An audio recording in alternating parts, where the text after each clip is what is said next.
Pemirsa, pendaftaran pengangkatan pegawai pemerintah dengan perjanjian kerja (PPPK) di Kabupaten Tanjung Jabung Barat telah berakhir per 20 Oktober lalu. Setidaknya di sini BKPSDM mencatat sekitar ada 1.963 pelamar. Selain penerimaan CPNS di tahun yang sama, pemerintah Kabupaten Tanjung Barat melalui BKPSDM turut membuka pendaftaran PPPK.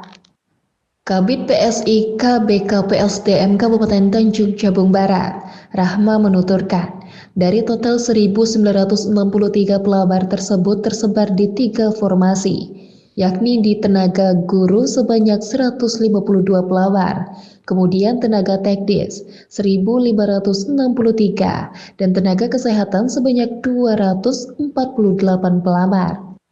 Disampaikannya juga penerimaan PPPK gelombang tahap pertama ini dikhususkan bagi para honorer Pemda Tanjung Barat yang sudah terdata atau masuk dalam database PKN dan hingga saat ini masih tahapan verifikasi hingga tanggal 29 Oktober mendatang. Lalu dilanjutkan tahap pengumuman hasil seleksi administrasi pada tanggal 30 Oktober hingga 1 November 2024.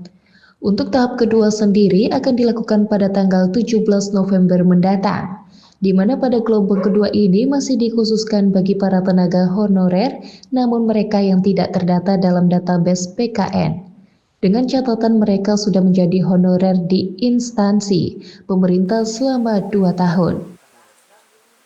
Untuk P3K tahun anggaran 2024, ini pelamar sampai tanggal 20 Oktober kemarin itu sebanyak 1.963 orang. 1.963 itu terdiri dari teknis 1.563, guru 152, nakes 248. Itu batas terakhir kemarin di tanggal 20 Oktober.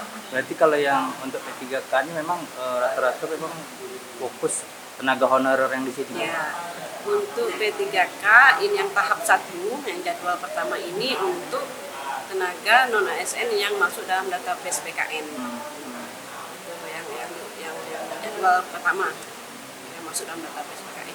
Tapi kalau untuk jadwal sendiri belum tahu ya kita untuk jadwal untuk setelah tahapan ini apa lagi? Tahap ini kan masih dalam tahap verifikasi. Verifikasi itu sampai dengan tanggal 29 Oktober. Nanti di pengumuman dari tanggal 30 sampai dengan 1 November.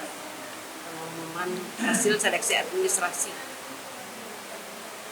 Untuk honor yang tidak masuk dalam database tapi bekerja di instansi pemerintah selama 2 tahun. 2 tahun Bu ya? Ya, tapi tidak masuk dalam database. Tapi mereka tidak 2 tahun bekerja di instansi pemerintah, 2 tahun berturut-turut.